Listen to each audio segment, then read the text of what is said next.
কিশোরগঞ্জের হাওরে এবার 1,68,000 হেক্টর জমিতে বোরো ধানের আবাদ হয়েছে। তবে শিলাবৃষ্টি ও আগাম বন্যার শঙ্কায় কৃষকরা।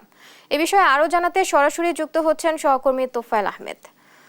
তোফায়েল, কৃষকদের পাশে থাকতে কৃষি বিভাগ কি কোনো ব্যবস্থা নিচ্ছে কিনা এ বিষয়ে জানাবেন। জি বুবলি, ধন্যবাদ আপনাকে। আসলে আপনি যেমনটা জানেন যে এখন কিন্তু কিশোরগঞ্জের যে হাওর অঞ্চল রয়েছে সেখানে কিন্তু পুরো দমে কিন্তু বোরো ধানের যে আবাদ সেটির কাজ কিন্তু চলমান রয়েছে।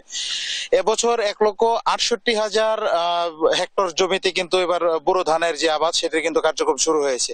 তো আমরা আসলে কিশোরগঞ্জের বেশ কয়েকটি হাওর আমরা ঘুরে আসলে যেটি দেখেছি যে এখন এই যে ধানের যেই পরিচর্যার কাজ সেটি কিন্তু ইতিমধ্যে চলছে। আর আমরা কথা বলেছিলাম যে কিশোরগঞ্জের বেশ কয়েকজন এই হাওরের কৃষকদের সাথে, তারা আসলে যেমনটি বলছেন এবার আসলে বোরো আবাদের আসলে ভালো একটি ফলন আসলে তারা আশা করছেন। তবে কৃষকরা যেটি জানিয়েছেন যে এই হাওর অঞ্চল কিন্তু আবহাওয়ার জড়িত কারণেই কিন্তু যে শিলাবৃষ্টি এবং ঝড়ের যেই এবং আগাম বন্যার যেইটি রয়েছে সেই আশঙ্কা কিন্তু তারা করছেন। যদি এই এই শিলাবৃষ্টি এবং আগাম বন্যা যদি এবার এগুলো থেকে যদি রক্ষা পায় আসলে এবারে বোরো আবাদ কিন্তু একদম বাম্পার ফলন দিবে বলে আশা করছেন তারা।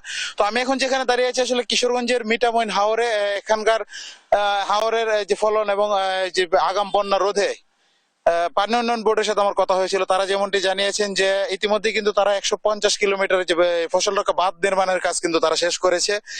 তো সবকিছু আসলে অনুকূলে থাকলে এবার এখানকার যে বোরো আবাদ সেটি কিন্তু ভালো হবে বলে আসলে আমরা জানতে পেরেছি। তো এছাড়া আমরা আসলে এখানকার যে কিশোরগঞ্জের যে নিকলি উপজেলায় যে প্রথম শ্রেণীর আবহাওয়ার যেটি রয়েছেন আবহাওয়া অফিস, সেখানে আসলে আমাদের কথা হয়েছিল। তারা আসলে যেমনটি জানিয়েছেন যে এবার আবহাওয়ার এই আগামী এই যে দুই তিন দিন আছে এখানে কিন্তু ঢাকা এবং ময়মনসিংহ বিভাগে কিন্তু কিছুটা ঝোড়ো হাওয়া এবং